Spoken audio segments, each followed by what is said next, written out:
Film की शुरुआत Robinson नाम के एक आदमी से होती है जो एक ऐसी कंपनी में पनडुब्बी के कप्तान के रूप में काम करता था जिसका काम समुद्र की गहराई में डूबे हुए जहाज़ों को ढूंढना और उनमें मौजूद कीमती सामान को बाहर निकालना था।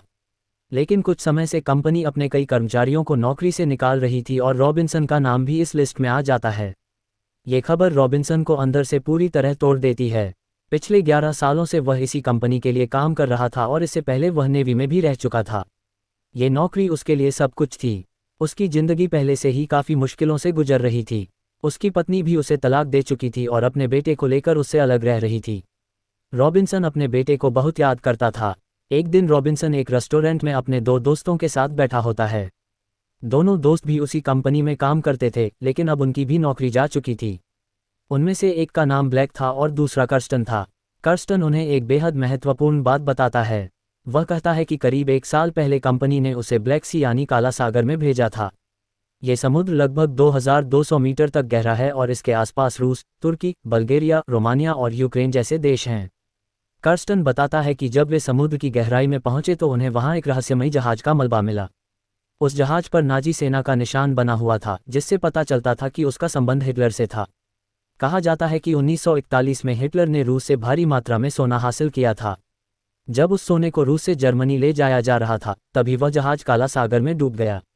जहाज में सोना इतना ज़्यादा था कि उसका वजन संभालना मुश्किल हो गया और आखिरकार जहाज समुद्र में समा गया। इस घटना के बाद हिटलर बेहद गुस्से में था और उसने रूस पर हमला कर दिया। युद्ध कई सालों तक चलता रहा। युद्ध खत्म होने के बहुत साल बाद एक रिसर्च टीम ने उस डूबे हुए जहाज की लोकेशन फिर से खोज निकाली। लेकिन अब एक बड़ी समस्या थी। उस सोने पर रूस और जॉर्जिया दोनों अपना अधिकार जता रहे थे। इसी विवाद की वजह से किसी को भी उस सोने को निकालने की अनुमति नहीं थी। रूस को जहाज की सही लोकेशन नहीं पता थी, जबकि जॉर्जिया को उसकी लोकेशन मालूम थी। इसलिए सोना आज भी समुद्र की गहराई में पड़ा हुआ था। रॉबिन्सन और उसके दोस्तों के पास पैसे नहीं थे और नौकरी जाने के बाद उनकी हालत और भी खराब हो चुकी थी। इसलिए वे फैसला करते हैं कि वे खुद काला सागर में जाएंगे, उस डूबे हुए जहाज को खोजेंगे और सारा सोना बाहर निकाल लेंगे। लेकिन इस मिशन के लिए काफ़ी पैसों की ज़रूरत थी। इसलिए वे एक बैंकर के पास जाते हैं और उसे पूरी योजना बताते हैं। बैंकर उनकी मदद करने के लिए तैयार हो जाता है, लेकिन उसकी एक शर्त होती है। वह कहता है कि जितना भी सोना मिलेगा उसका 40% हिस्सा उसे दिया जाएगा। रॉबिन्सन और उसके साथी यह शर्त मान लेते हैं। लेकिन मिशन शुरू होने से ठीक पहले जिस दोस्त ने उन्हें सोने के बारे में बताया था, उसकी मौत हो जाती है। वह काफ़ी समय से डिप्रेशन में था। इसके बावजूद रॉबिन्सन मिशन को रोकता नहीं है। वे एक पुरानी पनडुब्बी खरीदते हैं, उसकी पूरी तरह मरम्मत करवाते हैं और इस खतरनाक मिशन के लिए 12 लोगों की टीम तैयार करते हैं। इनमें से 6 लोग रूसी होते हैं, क्योंकि सोने वाली जगह रूस के इलाके के अंतर्गत आती थी। अगर रास्ते में रूसी सेना से सामना होता है तो ये लोग उनसे बातचीत करने और स्थिति संभालने में मदद कर सकते थे। ब्लैक भी इस मिशन में महत्वपूर्ण भूमिका निभाता है। वह रूसी लोगों को टीम में शामिल करवाने और पनडुब्बी की व्यवस्था करने में मदद करता है। आखिरकार मिशन शुरू होता है। रॉबिन्सन आखिरी बार आसमान की तरफ देखता है, गहरी सांस लेता है और पनडुब्बी के अंदर चला जाता है। दरवाज़ा बंद होते ही पनडुब्बी धीरे धीरे समुद्र की गहराई में उतरने लगती है। पनडुब्बी के अंदर हर व्यक्ति अपनी जिम्मेदारी संभाल लेता है। इतने बड़े जहाज को चलाने के लिए पूरी टीम की ज़रूरत होती है और हर कोई बेहद सावधानी से काम कर रहा था। रॉबिन्सन सभी को समझाता है कि सोने का 40% हिस्सा बैंकर को जाएगा और बाकी 60% सोना सभी क्रू मेंबर के बीच बराबर बांटा जाएगा। इतना सोना मिलने के बाद हर व्यक्ति करोड़पति बन सकता था। लेकिन बैंकर का प्रतिनिधि डैनियल रॉबिन्सन से एक गंभीर बात कहता है। वह कहता है कि उसे सभी लोगों को बराबर हिस्सा देने की बात नहीं बतानी चाहिए थी, क्योंकि लालच में आकर कुछ लोग दूसरों को मारकर अपना हिस्सा बढ़ाने की कोशिश कर सकते हैं। रॉबिन्सन उसकी बात को गंभीरता से नहीं लेता और मिशन जारी रहता है। कुछ समय बाद वे काला सागर के उस इलाके में पहुंच जाते हैं जो रूस के नियंत्रण में था। तभी अचानक उनके ऊपर से एक रूसी युद्धपोत गुजरता है। रॉबिन्सन तुरंत सभी को इंजन बंद करने का आदेश देता है। अगर रूसी सैनिकों को पनडुब्बी से जरा सा भी सिग्नल मिल जाता तो वे उन्हें तुरंत नष्ट कर सकते थे। पूरी पनडुब्बी में सन्नाटा छा जाता है। कोई भी आवाज़ नहीं करता। कुछ देर बाद रूसी युद्धपोत वहां से चला जाता है और उनकी जान बच जाती है। लेकिन इस घटना के बाद पनडुब्बी के अंदर तनाव बढ़ने लगता है। एक रूसी क्रू मेंबर इंजन को ठीक करने की कोशिश कर रहा होता है। उसकी मदद करने वाला व्यक्ति रूसी भाषा ठीक से नहीं समझता, जिसकी वजह से दोनों के बीच बहस होने लगती है। तभी ब्लैक वहां पहुंचता है और उसे डांटने लगता है कि उसकी गलत समझ के कारण काम धीमा हो रहा है। इसी दौरान पनडुब्बी का ड्राइवर फ्रेजर वहां पहुंच जाता है। फ्रेज़र का व्यवहार पहले से ही काफ़ी अजीब और हिंसक था। उसकी और ब्लैक की बहस शुरू हो जाती है। कुछ ही सेकंड में मामला इतना बिगड़ जाता है कि फ्रेज़र चाकू निकालकर ब्लैक पर हमला कर देता है। ब्लैक के हाथ में मौजूद तेल इंजन पर गिर जाता है और अचानक एक भयानक धमाका हो जाता है।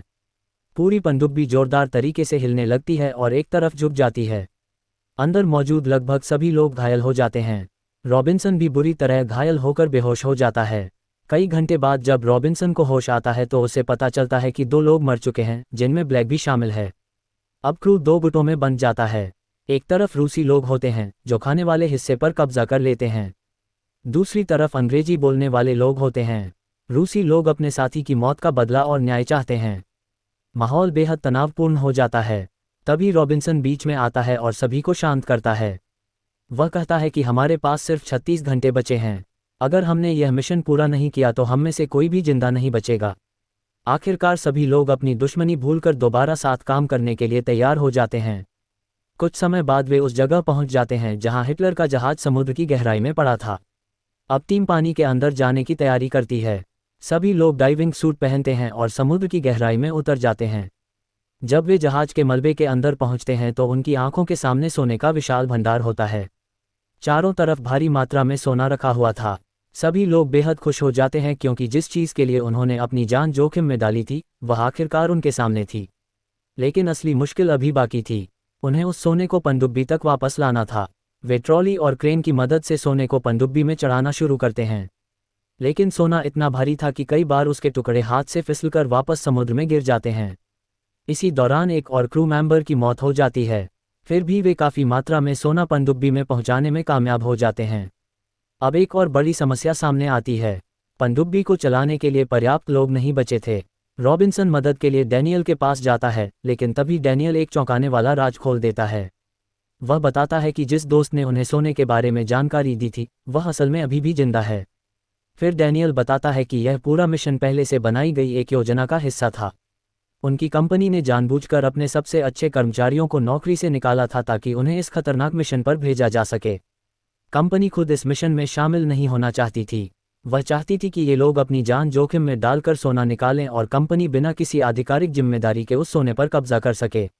रॉबिन्सन को समझ आ जाता है कि उन सभी के साथ धोखा हुआ है। क्रू के लोग गुस्से में डैनियल को मारना चाहते हैं, लेकिन रॉबिन्सन उन्हें रोक देता है और डैनियल को एक कमरे में बंद कर देता है। इसके बाद रॉबिन्सन एक नया रास्ता चुनने का फैसला करता है। वे उसी रास्ते से वापस नहीं जाएंगे बल्कि तुर्की की तरफ निकलने की कोशिश करेंगे, जहां शायद वे सुरक्षित बच सकें। लेकिन उनके सामने एक बेहद खतरनाक रास्ता था। वहां समुद्र के अंदर सिर्फ लगभग 100 मीटर चौड़ा एक संकरा रास्ता था जिससे पनडुब्बी को निकालना बेहद मुश्किल था। एक रूसी मैकेनिक कहता है कि वह पनडुब्बी को उस रास्ते से सुरक्षित निकाल सकता है, लेकिन फ्रेज़र इसका विरोध करता है। वह कहता है कि यह असंभव है और उन्हें समुद्र की सतह पर जाना चाहिए। इस बात पर फिर से बहस शुरू हो जाती है। जब रॉबिन्सन वहां से चला जाता है तो डैनियल चुपके से फ्रेज़र को भड़काता है। वह उससे कहता है कि अगर रूसी मैकेनिक को रास्ते से हटा दिया जाए तो वे अपनी योजना बदल सकते हैं। फ्रेज़र उसकी बातों में आ जाता है और रूसी मैकेनिक को मार देता है। अब इंजन को ठीक से संभालने वाला कोई नहीं बचता। जब रॉबिन्सन को इस बात का पता चलता है तो वह तुरंत समझ जाता है कि इसके पीछे फ्रेज़र और डैनियल का हाथ है। वह दोनों के पास जाता है और आखिरकार डैनियल और फ्रेज़र को मार देता है। लेकिन समस्या यहीं खत्म नहीं होती। पनडुब्बी के इंजन में एक और बड़ा धमाका होता है और इस बार समुद्र का पानी तेजी से अंदर भरने लगता है। क्रू के लोग पानी को रोकने की कोशिश करते हैं, लेकिन पानी की रफ्तार इतनी ज़्यादा होती है कि किसी के लिए भी उसे रोकना संभव नहीं रहता। अब सभी को समझ आ जाता है कि पनडुब्बी डूबने वाली है और उनके बचने की उम्मीद लगभग खत्म हो चुकी है। तभी रॉबिन्सन 3 सुरक्षा सूट निकालता है। इन सूट की मदद से इंसान को सीधे समुद्र की सतह तक भेजा जा सकता था। लेकिन एक समस्या थी। इस सिस्टम को एक्टिवेट करने के लिए किसी एक व्यक्ति को पीछे रुककर लीवर खींचना जरूरी था। रॉबिन्सन 2 बचे हुए क्रू मेंबरों को ये सुरक्षा सूट दे देता है। उनमें से एक रूसी था और दूसरा ब्रिटिश। रॉबिन्सन उनसे कहता है कि जैसे ही मैं लीवर खींचूंगा तुम दोनों सीधे समुद्र की सतह पर पहुंच जाओगे। ब्रिटिश व्यक्ति रॉबिन्सन से पूछता है कि तुम क्या करोगे। रॉबिन्सन शांत होकर जवाब देता है कि मेरे लिए एक दूसरा रास्ता है, मैं बाद में तुम्हारे पास आ जाऊंगा। लेकिन ये झूठ था। रॉबिन्सन जानता था कि पनडुब्बी में कोई दूसरा रास्ता नहीं है। जब दोनों लोग जाने की तैयारी करते हैं तो ब्रिटिश आदमी अपने साथ सोने से भरा बैग ले जाने की कोशिश करता है। रॉबिन्सन उसे रोकते हुए कहता है कि अगर तुम सोना लेकर जाओगे तो अपने वजन की वजह से सतह तक नहीं पहुंच पाओगे। ब्रिटिश आदमी आखिरकार सोने का बैग वहीं छोड़ देता है। इसके बाद रॉबिन्सन लीवर खींच देता है और कुछ ही सेकंड में दोनों लोग सुरक्षा सिस्टम के जरिए समुद्र की सतह की ओर तेजी से निकल जाते हैं। ऊपर पहुंचने के बाद ब्रिटिश आदमी रॉबिन्सन का इंतजार करता रहता है, लेकिन तभी रूसी आदमी उसे सच्चाई बता देता है। वह कहता है कि रॉबिन्सन अब कभी वापस नहीं आएगा। पनडुब्बी में कोई दूसरा सुरक्षित रास्ता था ही नहीं। किसी एक व्यक्ति को पीछे रुकना ही था और रॉबिन्सन ने खुद को कुर्बान कर दिया। उधर समुद्र की गहराई में रॉबिन्सन अब बिल्कुल अकेला रह जाता है। उसे पता होता है कि अब उसका अंत करीब है। अपने आखिरी पलों में वह चुपचाप बैठकर अपनी पत्नी और अपने बेटे के बारे में सोचता है, जिस सोने के लिए सभी ने अपनी जान जोखिम में डाली थी। आखिरकार वह रॉबिन्सन के किसी काम नहीं आया। उसने अपने साथियों को बचाने के लिए अपनी जान कुर्बान कर दी।